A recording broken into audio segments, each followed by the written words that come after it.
Je m'appelle Slimane Baptiste Beroun, je réalise une web-série qui s'appelle J'ai jamais su dire non, une web-série qu'on peut trouver principalement sur French Nerd, un blog qui regroupe d'autres web-séries comme Le Visiteur du Futur ou Les Grands Débats. On est une petite équipe de 4-5 techniciens, on va dire, que j'ai soit rencontré au boulot, puisque je bosse dans une boîte qui fait de la vidéo sur internet pour les entreprises, qui s'appelle Brainsonic, et donc c'est là que j'ai rencontré le cadreur, l'ingé son, et puis le régisseur, le monteur par exemple, c'est mon coloc, ou alors des gens aussi que j'ai pu rencontrer durant mes études, durant le BTS audiovisuel, comme Aurel, le chef op, ou François, le créateur de French Nerd, qui me donne des conseils au niveau scénaristique et qui depuis peu joue dans la série. Au niveau des comédiens, c'est principalement des potes, donc c'est par exemple Christophe, Mathieu, sont des gens qui ne viennent pas du tout de la comédie, qui viennent plus du sport, du judo. Et puis sinon Lenny que j'ai rencontré sur Scred TV grâce à François, Karine que j'ai rencontré par le boulot. Voilà, en gros finalement ce qui unit un petit peu tous ces gens, c'est le fait de pouvoir les faire travailler gratos. Alors l'idée de la série, il n'y a pas de vraie épiphanie à ce moment-là. Hein. J'étais pas en train de me dire mon Dieu, ça y est, je suis frappé par la grâce. En fait, l'idée est venue d'abord d'une grosse frustration, c'est parce que j'avais tourné dans Le Visiteur du Futur de François avec Mathieu, mon pote d'enfance, sauf que on a un plan en commun et encore je dors dans celui-là, enfin je suis déconnecté plus exactement. Et comme avec Mathieu déjà en 5e on aimait bien rentrer du collège et se mettre à bidouiller le caméscope en le posant sur le buffet, faire des conneries, je me suis dit merde mais ça fait 10-15 ans, je sais pas, qu'on a fait ça et j'aimerais bien qu'on puisse retourner ensemble, faire des conneries, etc. Et donc l'idée c'était d'écrire une web-série où on pourrait jouer tous les deux. Donc ça, c'était la première idée. Après, le fait de ne pas savoir dire non, je pense que oui, ça m'est arrivé un moment où je me suis dit, mais merde, putain, passer une soirée de merde encore, pourquoi est-ce que j'ai dit oui, je serais tellement mieux à rester pépère chez moi, etc. Et je me suis dit, finalement, c'est quelque chose d'assez généralisable, que tout le monde a ressenti un jour ou l'autre, et peut-être qu'il y a un truc à jouer là-dessus. Alors, d'où vient l'inspiration? L'inspiration vient souvent du nord, parfois du nord-est en fait, ça dépend du sens du vent, mais on n'exclut pas du tout qu'elle puisse arriver aussi par l'expérience quotidienne. C'est-à-dire que si pendant la semaine je croise une partie de poker, je vais me dire tiens, je pourrais peut-être en faire quelque chose dans un épisode. Si au contraire je suis sur la plage et que je vois des noix de coco, je me dis hey, des coco balls, ça c'est pas mal. Donc voilà, ça vient vraiment du quotidien, il n'y a rien de magique là-dedans, il n'y a pas de séance de méditation, il n'y a pas d'encens, il n'y a pas de transe, d'ascèse ou de choses comme ça.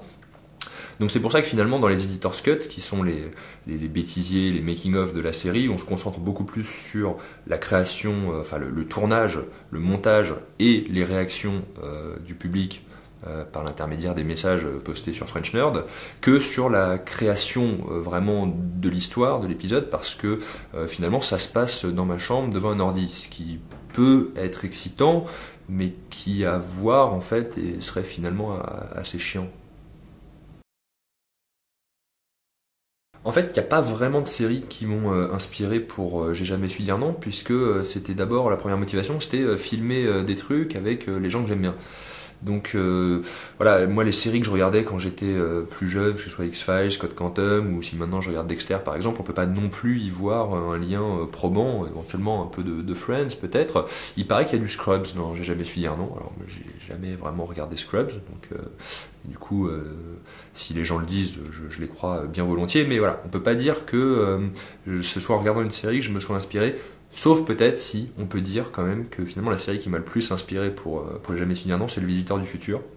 Parce que François a montré qu'on pouvait réaliser des épisodes toutes les semaines ou toutes les 2 semaines de manière assez simple. Et moi je cherchais quelque chose à faire en parallèle de mon boulot qui est quand même très sérieux, c'est du corporate, donc quand on aime écrire de la fiction, des personnages un peu loufoques, etc., il y a une sorte de frustration. Sauf qu'un court-métrage c'était beaucoup trop de boulot pour un résultat d'un film par an. Et François a un peu montré la voie avec le Visiteur, de dire voilà, on peut très bien imaginer un mini court-métrage toutes les semaines, toutes les 2 semaines, de manière à pratiquer. Et c'était ça qui était intéressant, c'était de se dire qu'on va beaucoup plus vite progresser finalement qu'en faisant juste un cours. C'est-à-dire que là, on est obligé d'en prendre un toutes les semaines, tous les mois, et on avance beaucoup plus, que ce soit en termes d'écriture, de montage, que de jeu, quoi. Donc voilà. Il n'y a pas vraiment d'épisode dont je sois le plus fier, ça va plutôt être des scènes qui me plaisent, où je me dis, tiens voilà, celle-là on l'a bien réussi, elle fonctionne vraiment bien. Parmi celles que j'aime bien, j'aime beaucoup la scène de l'épisode 7, l'intro où je parle de Zouglou Dance dans mon calbar avec Lenny et que ça devient complètement cochon mais surréaliste surtout. Et le finish aussi de cet épisode qu'on appelle la séquence Oh Yeah, où Mitch et Roxane se livrent à des ébats musclés en salle de réunion, avec un blouson d'aviateur notamment. J'aime bien cet esprit-là, j'aime bien la séquence du voisinage accoudé qu'on a filmé très rapidement en mode 1920, un jour où il pleuvait. J'aime beaucoup tout ce qui touche à Bébert, notamment quand il se bat avec le personnage de François, Eugène, dans la rue et qui se prend un pouce du sommeil. Ça, c'est des passages dont je suis content parce que souvent ils sont issus de, par exemple la scène du voisinage accoudé, issue de problèmes de tournage, c'est-à-dire qu'on a tourné une scène et puis qui fonctionnait pas parce que on comprenait pas que les gens étaient accoudés et que c'est pour ça qu'ils inventaient ça. Du coup, l'idée c'était de dire comment est-ce qu'on rattrape la scène, on vire 2-3 répliques, on rajoute des images, on tourne autre chose et du coup ça fonctionne. Donc comme c'est quelque chose qui a été sauvé, finalement je suis assez content de tout ça. L'épisode dont j'ai le plus honte, je sais pas si on peut le dire en ces termes, parce qu'encore une fois, c'est pas tout un épisode. Parce que, je trouve des choses très bien et d'autres très mauvaises dans quasiment tous les épisodes. On va dire celui qui a été le plus dur à sortir, c'était l'épisode 5, parce qu'il a été tourné en même temps que les 1, 2, 3. C'est-à-dire c'est les premiers qu'on a fait, c'était sur 2 jours, c'était très intense et beaucoup de scènes de l'épisode 5 ont été filmées le soir du deuxième jour, donc le dimanche à 1h du mat. C'était assez pénible, surtout qu'on bossait tous le lendemain. Et du coup la qualité technique, on va dire, on a pas mal pâti, que ce soit en termes de lumière, de raccord où les regards fonctionnent pas du tout, ou de son puisqu'on était sur des micro-cravates, des chemises qui faisaient du bruit, enfin vraiment c'était vraiment crade. Et comme on a tourné le 4 après, on a corrigé tous ces problèmes, ce qui fait qu'au moment de la diffusion, on a diffusé un épisode qui était techniquement assez propre, et le 5e, on a eu l'impression de régresser. Donc voilà, je sais pas si ça fait partie de la honte, mais ça c'était un moment pénible de se dire que on n'a pas l'impression, nous, et quand je dis nous, je dis les techniciens quoi, aussi, parce que c'est aussi une série pour se faire plaisir en tant que technicien à tous les postes. Sur cet épisode-là, on n'a pas eu l'impression de progresser.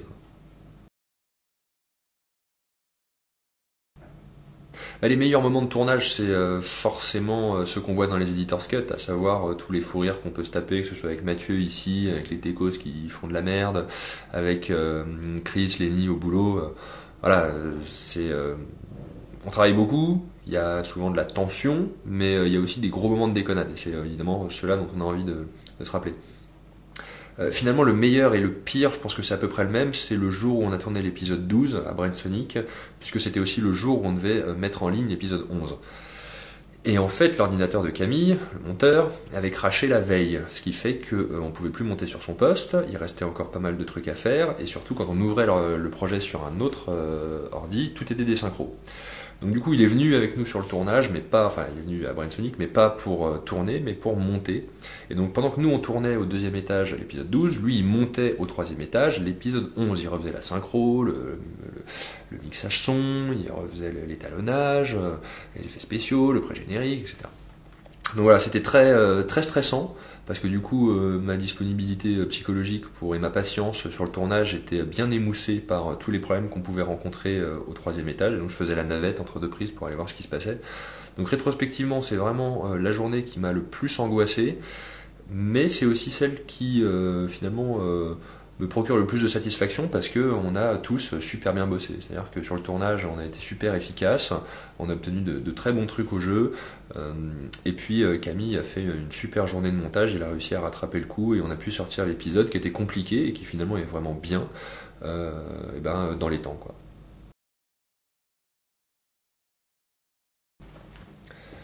J'écris quand même souvent en fonction des contraintes techniques, histoire de justement de pas s'embarquer dans des trucs impossibles à faire. Donc on essaye le plus possible de voir en amont qu'est-ce qui va poser des problèmes sans trop développer. Si je devais juste citer une idée comme ça qu'on a un petit peu poussée mais qui a pas marché, c'est la fois où on s'était dit que ce serait sympa que Mitch regarde la télé sur un éléphant. Et du coup, on avait essayé de louer un vrai éléphant, donc ça on avait trouvé parce qu'on a des contacts aux zoo de Vincennes. Et par contre, en fait, ce qu'on n'avait pas anticipé, c'est que l'éléphant passerait pas par la porte. Donc là, on était un peu emmerdé. Du coup, on a essayé de le passer par la fenêtre avec des sangles, etc. Et là non plus, en fait, comme il y a une petite rambarde, du coup, l'éléphant passait pas. Ce qui fait qu'on a dû abandonner l'idée à contre-cœur. Et au final, on a mis Mitch dans le canapé avec une bière à la main, et ça marche aussi bien. On n'a rien contre les guests, hein.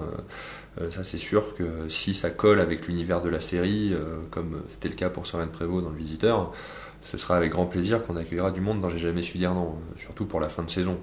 Donc voilà, on a peut-être une piste ou deux, mais vraiment rien de sûr. Du coup, on s'appuie pas trop là-dessus. Par contre, si vous êtes un guest, par exemple, et que ça vous intéresse de jouer dans J'ai jamais su dire non en qualité de guest, eh bien, n'hésitez pas à nous faire parvenir votre CV et nous étudierons votre demande avec beaucoup d'attention.